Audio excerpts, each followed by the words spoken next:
जागो लोगों जगत के, बीती काली रात, हुआ उजाला धर्म का, मंगल हुआ प्रभात।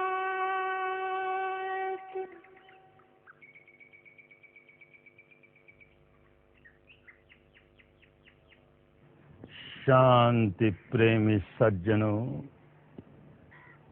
सन्नारियों, शांति किसे नहीं चाहिए? सभी तो अशांत हैं, सभी तो बेचैन हैं, सभी दुखियारे हैं। किसी को किसी बात का दुख, किसी को किसी बात का दुख। आज एक बात का दुख तो कल किसी और बात का दुख। कितने दुखों में से जीवन गुजरता है।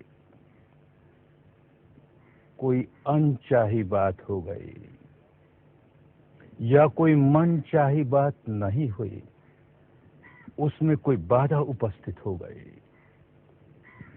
तो कितनी उदासी, कितनी निराशा, कितनी मायूसी। और यही नहीं, भीतर ही भीतर कितनी छटपटाहट, कितनी चिड़चिड़ाहट।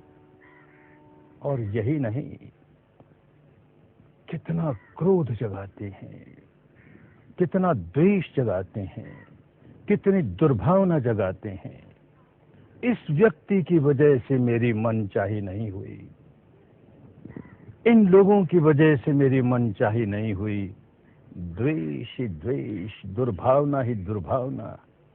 और जब जब द्वेष जागता है, दुर्भावना जागती है, व्याकुलता जागती है, दुख जागता है। अरे भाई, जीवन में अनचाही भी होने ही वाली है। मनचाही कभी होगी, कभी नहीं होगी, अधिकतर तो नहीं ही होगी, क्योंकि अनचाही की तो कोई सीमा, मनचाही की कोई सीमा नहीं। एक मनचाही पूरी होते ही उसका सुख समाप्त। कोई दूसरी मनचाही अपना सिर उठाने लगे और उसके लिए व्याकुल होने लगे। वो पूरी हुई कि तीसरी अपना सिर उठाने लगी, तो कहां तक मनचाही पूरी होती जाएगी? जीवन में ये उतार चढ़ाव, जीवन में ये ज्वार भाटे, जीवन में ये बसंत पतझड़ आते ही रहने वाला है। ये सब होते हुए भी हम कैसे अपने मन की समता कायम रख सकें, मन का संतुलन कायम रख सकें, मन को मैला नहीं होने दें, विकारों से विकृत नहीं होने दें। यही तो धर्म है। और धर्म क्या होता है भला? यही समता का धर्म धारण करना सीखें। सुख ही सुख, शांति ही शांति। जो गृह त्यागी हैं, साधु हैं, सन्यासी हैं, मुनि हैं, भिक्षु हैं, गृह त्यागी पादरी हैं, साध्वियां हैं, अरे उन्हें तो करना यही है। और करना ही क्या है? इसी के लिए तो घर छोड़ा। लेकिन अपने अनुभव से जानता हूं और अनेकों के अनुभव से स्वीकार करता हूं कि हम गृहस्थों के लिए तो धर्म बहुत ही आवश्यक है, बहुत ही अनिवार्य है। गृहस्थ हैं तो कितनी जिम्मेदारियां लिए चलते हैं। पारिवारिक जिम्मेदारियां, सामाजिक जिम्मेदारियां, राष्ट्रीय जिम्मेदारियां, जिम्मेदारियां ही जिम्मेदारियां, और जीवन में कितनी कठिनाइयां आती हैं। उन जिम्मेदारियों को पूरा करने में कितनी कठिनाइयां आती हैं। हमारे लिए तो मन का संतुलन अत्यंत आवश्यक है। हमारे लिए तो मन की समता अत्यंत आवश्यक है। हमारे लिए तो धर्म धारण करना अत्यंत ही अनिवार्य है। सुख शांति धर्म में ही मिलती है। लेकिन आज के भारत के परिवेश में, बल्कि यूं कहें सारे विश्व के परिवेश में, हमने धर्म की क्या हालत बना ली। पिछले 1,500-2,000 वर्षों से अपने यहाँ धर्म और संप्रदाय पर्यायवाची शब्द हो गए, समानार्थी शब्द हो गए। धर्म कहते ही प्रश्न उठता है, कौन सा धर्म? हिंदू धर्म कि बौद्ध धर्म कि जैन धर्म कि ईसाई धर्म कि सिख धर्म कि पारसी धर्म कि यहूदी धर्म? कौन सा धर्म? अरे भाई, भूल ही गए। धर्म हिंदू कैसे होगा? धर्म बौद्ध कैसे होगा? जैन कैसे होगा? ईसाई कैसे होगा? पारसी कैसे होगा? सिख कैसे होगा? हो नहीं सकता। इन्हें हम संप्रदाय कहें। आज के भारत में संप्रदाय शब्द बड़ा गर्हित हो गया, बड़ा घृणित हो गया। तो संप्रदाय नहीं कहना चाहें तो समाज कहें, समूह कहें, समुदाय कहें, संगठन कहें, जमात कहें। इन लोगों का ये समूह, ये समाज, भिन्न भिन्न लोगों के समूह, भिन्न भिन्न लोगों के समाज अपने आप को इस नाम से पुकारते हैं या उस नाम से पुकारते हैं। ये भिन्न भिन्न समाज, भिन्न भिन्न प्रकार के रीति रिवाज, भिन्न भिन्न प्रकार के रहन सहन, भिन्न भिन्न प्रकार के खान पान, भिन्न भिन्न प्रकार के तीज त्योहार, भिन्न भिन्न प्रकार के पर्व उत्सव, भिन्न भिन्न प्रकार के व्रत उपवास, भिन्न भिन्न प्रकार के कर्मकांड, भिन्न भिन्न प्रकार की दार्शनिक मान्यताएं मानने वाले। इन सब के आधार पर संप्रदायों की बुनियाद पड़ती है और इन सब के आधार पर संप्रदायों के भवन खड़े होते हैं, इमारतें खड़ी होती हैं। इनका समाज से, इन समाजों से, समुदायों से, संप्रदायों से धर्म का कोई लेन देन नहीं। अपने आप को हिंदू कहने वाला आदमी बहुत धार्मिक भी हो सकता है, बहुत अधार्मिक भी हो सकता है। अपने को बौद्ध कहने वाला बहुत धार्मिक हो सकता है, अधार्मिक भी हो सकता है। धर्म का कोई लेन देन नहीं। भारत के,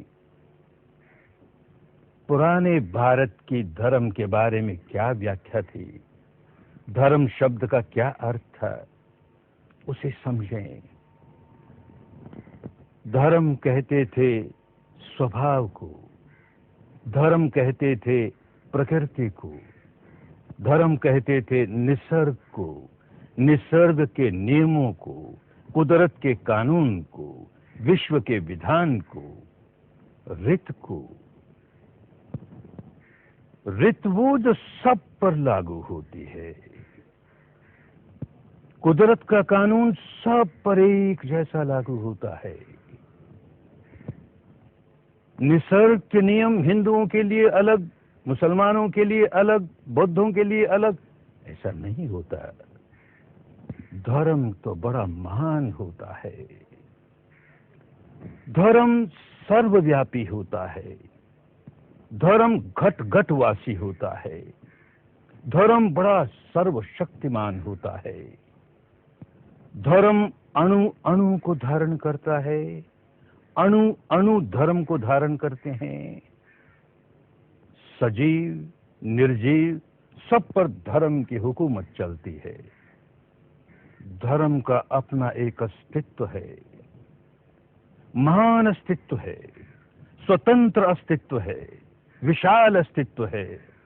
धर्म असीम है, अपरिमित है। अरे भाई, उसे सीमित न बनाए, उसे परिमित न बनाए। हिंदू धर्म केवल हिंदुओं का होकर रह जाएगा, बौद्ध धर्म केवल बौद्धों का, जैन धर्म केवल जैनियों का, ईसाई धर्म केवल ईसाइयों का, इत्यादि इत्यादि। धर्म तो सबका है। धर्म सार्वजनीन होता है, धर्म सार्वदेशिक होता है, धर्म सार्वकालिक होता है, धर्म सनातन होता है। धर्म को इन बैसाखियों की जरूरत नहीं है, इन खपच्चियों की जरूरत नहीं है। धर्म को इन सहारों की जरूरत नहीं है। इन बैसाखियों को दूर करें। धर्म को हिंदू धर्म कहते ही हिंदू प्रमुख हो जाएगा, धर्म गौण हो जाएगा, अंधकार में चला जाएगा। धर्म को बौद्ध धर्म कहते ही बौद्ध प्रमुख हो जाएगा, धर्म गौण हो जाएगा, अंधकार में चला जाएगा। धर्म को मुस्लिम धर्म के, ईसाई धर्म के, सिख धर्म की, यहूदी धर्म की, पारसी धर्म, इस तरह के नाम लगेंगे तो धर्म गौण हो जाएगा, अंधेरे में चला जाएगा। यही हुआ।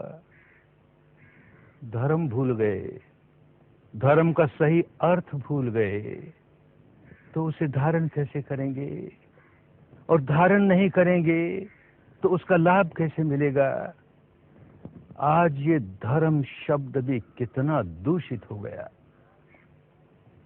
समझदार लोग जब धर्म की बात करते हैं तो कहते हैं छोड़िए, ये धर्म की बात छोड़िए, कहाँ धर्म में शांति? अरे धर्म की वजह से तो इतनी अशांति, इतनी लड़ाई, इतने झगड़े, इतने विवाद, इतने विग्रह, इतनी तू मैं और इतनी मारपीट, इतनी हत्याएं, इतना खून खराबा, इतनी आगजनी। धर्म के नाम पर नहीं चाहिए धर्म हमें। भूल गए भाई, धर्म ही भूल गए, धर्म का अर्थ ही भूल गए। धर्म का अर्थ होता है स्वभाव। प्राचीन भारत के धर्म का ये अर्थ आज भी कभी कभी धर्म शब्द को इस अर्थ में हम प्रयोग कर लेते हैं। जैसे प्राचीन भारत के धर्म शब्द की एक गूंज हमें सुनाई देती है, बड़े दूर की गूंज सुनाई देती है जब हम कहते हैं कि अग्नि का धर्म है जलना और जलाना। ये उसका धर्म है, उसका स्वभाव है। वो स्वयं जलेगी और उसकी लपेट में जो आ जाएगा उसे जलाएगी। अगर जलती नहीं, अगर जलाती नहीं तो भाई अग्नि नहीं, कुछ और होगी। इसी प्रकार कहें, बर्फ का धर्म है शीतल होना, शीतल करना। शीतल होती नहीं, शीतल करती नहीं तो बर्फ नहीं, कुछ और होगी। इसी प्रकार सूरज का धर्म प्रकाश देना, ताप देना। चंद्रमा का धर्म प्रकाश देना, शीतलता देना। इसमें हिंदूपने की क्या बात आई? जरा सोच के देखें। इसमें बौद्ध पने की, जैन पने की, ईसाई पने की बात क्या है? अभी भी कभी कभी कह देते हैं सारे प्राणी व्याधि धर्मा हैं, सारे प्राणी जरा धर्मा हैं, सारे प्राणी मरण धर्मा है। स्वभाव है, जो जन्मेगा व्याधि में से गुजरेगा, जरा अवस्था में से गुजरेगा और मृत्यु को प्राप्त होगा ही। इसमें हिंदूपने की क्या बात, बौद्धपने की क्या बात? भूल ही गए। अगर अग्नि की जलन हिंदुओं की एक प्रकार की होती, बौद्धों की एक प्रकार की होती, जैनियों की अग्नि की जलन एक प्रकार की होती, ईसाइयों की एक प्रकार की होती, तो कहते अलग अलग धर्म। नहीं होता ना भाई। तो हिंदू धर्म कैसे हुआ? तो धर्म बौद्ध कैसे हुआ? तो जैन कैसे हुआ, ईसाई कैसे हुआ? स्वभाव है, प्रकृति है, निसर्ग है, निसर्ग के नियम है।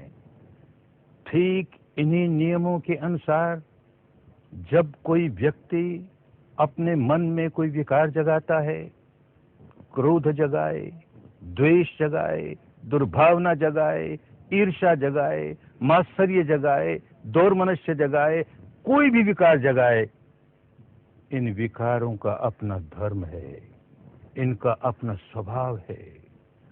बहुत व्याकुल बना देंगे। ये व्याकुल होते हैं और व्याकुल करते हैं, इनका स्वभाव है। ठीक इसी प्रकार मन को विकारों से मुक्त कर लें, मन बिल्कुल निर्मल हो जाए। निर्मल होगा तो सद्गुणों से भरेगा। मैत्री जागे, करुणा जागे, सद्भावना जागे। ये सद्गुण जैसे ही मन में जागेंगे, उनका अपना स्वभाव है। बहुत शांत, बहुत सुख। जो धारण करेगा उसे शांति महसूस होगी, सुख महसूस होगा, औरों के लिए भी शांति और सुख का वातावरण तैयार करेगा। जैसे जिस पात्र में हमने अग्नि रखी, वो अग्नि पहले उस पात्र को जलाएगी, खूब जलाएगी, उसे तापित करेगी, और फिर वो ताप आसपास के वातावरण में फैलेगा। जो व्यक्ति उस वातावरण के संपर्क में आएगा वो संतापित हो जाएगा। ये धर्म है, ये नियम है, प्रकृति का नियम है, निसर्ग का नियम है। ठीक इसी प्रकार जिस पात्र में हमने बर्फ रखी, वो बर्फ पहले उस पात्र को शीतल करेगी, खूब शीतल करेगी, फिर वो शीतलता आसपास के वातावरण में व्याप्त होगी। उस वातावरण के संपर्क में जो आएगा वो शीतलता महसूस करेगा। बिल्कुल यही स्वभाव, यही धर्म, यही नियम। ये जो विकार हैं, क्रोध के, द्वेष के, दुर्भावना के, ईर्ष्या के, जिसने धारण किया पहले उसे संतापित करेंगे, बहुत व्याकुल बनाएंगे, बहुत व्याकुल बनाएंगे, और फिर उसकी वो व्याकुलता आसपास के वातावरण में फैलेगी। उस वातावरण के संपर्क में जो आएगा वही व्याकुल हो जाएगा। ये नियम है, प्रकृति के, निसर्ग के बंधे बंधाए नियम हैं। इसी प्रकार मैत्री, करुणा, सद्भावना जो व्यक्ति धारण करेगा, सबसे पहले वो सुख शांति महसूस करने लगेगा। फिर देखेगा उसके सुख शांति आसपास के वातावरण में समाने लगी। उस वातावरण के संपर्क में जो आया वही सुख शांति महसूस करने लगा। ये धर्म है, ये स्वभाव है, ये प्रकृति है। धर्म की इस परिभाषा को समझते हुए, धर्म की इस व्याख्या को समझते हुए, जो व्यक्ति जितना जितना विकारों से मुक्त होते जाता है, उतना उतना धार्मिक होते जाता है। जो व्यक्ति अपने मानस को जितना जितना विकारों से मैला करता है, वो व्यक्ति उतना उतना अधार्मिक होते जाता है। जितना जितना धार्मिक होते जाता है, उतना उतना सुख शांति महसूस करने लगता है, और जितना जितना अधार्मिक होते जाता है, उतना उतना दुख संताप भोगता है। प्रकृति के बंधे बंधाए नियम हैं। मैंने क्रोध जगाया, द्वेष जगाया, दुर्भावना जगाई, प्रकृति मुझे तुरंत दंड देगी, देर नहीं करेगी, तत्काल दंड देगी। कुदरत इस बात को नहीं देखेगी कि ये आदमी कब मरता है, चलो प्रतीक्षा करें, ये कब मरता है तब इसको नरक में भेजेंगे। एक आदमी अपने भीतर बहुत मैत्री, करुणा, सद्भावना जगाता है, तो कुदरत ये नहीं देखती कि ये कब मरे और कब इसको स्वर्ग पहुंचाऊं। अरे यहीं इसी क्षण नारकीय अग्नि में जलने लगेंगे। क्रोध जगा के देखें, द्वेष जगा के देखें, दुर्भावना जगा के देखें, अभी हमारे लिए नरक तैयार हो गया। मैत्री जगा के देखें, करुणा जगा के देखें, सद्भावना जगा के देखें, अभी स्वर्गीय सुख भोगने लगे, अभी ब्रह्मी आनंद भोगने लगे, यही फल मिलता है, अभी मिलता है। धर्म के ये नियम, निसर्ग के ये नियम, जो व्यक्ति जितनी जल्दी समझ जाता है, धर्म के रास्ते चलने लगता है, अपना भी मंगल साध लेता है, औरों के मंगल में सहायक हो जाता है। तो भाई, हम गृहस्थों के लिए तो बहुत आवश्यक है, बहुत आवश्यक है कि धर्म के नाम पर हमें कोई सांप्रदायिक बेड़ों में भेड़ बकरियों की तरह बांध न ले, हमें कोई भेड़ बकरियों की तरह जहां चाहे वहां हाँक के न ले जाए। जो चाहे हम में धर्म के नाम पर भावावेश जगा करके, मजहब के नाम पर हमारे भीतर भावावेश जगा करके, जज्बात जगा करके, मास हिस्टीरिया पैदा करके जो नहीं करना चाहिए सो करवा ले और हमें पछताना पड़े। बहुत हुआ, इन संप्रदायों के बंधन में बहुत बंधे, धर्म के नाम पर चलने वाले भावावेश में बहुत बंधे। धर्म को सही रूप में समझें, शुद्ध धर्म होगा, सांप्रदायिकता से विहीन, बहुत शांति देगा, बहुत सुख देगा। शुद्ध धर्म छूटेगा, बड़े व्याकुल हो जाएंगे, बड़े अशांत हो जाएंगे। सभी शुद्ध धर्म धारण करें, बड़ा मंगल होगा, बड़ा कल्याण होगा, बड़ा मंगल होगा। धर्म जगे तो सुख जगे, हर कित पुलकित होय। धर्म छूटे तो सब छूटे,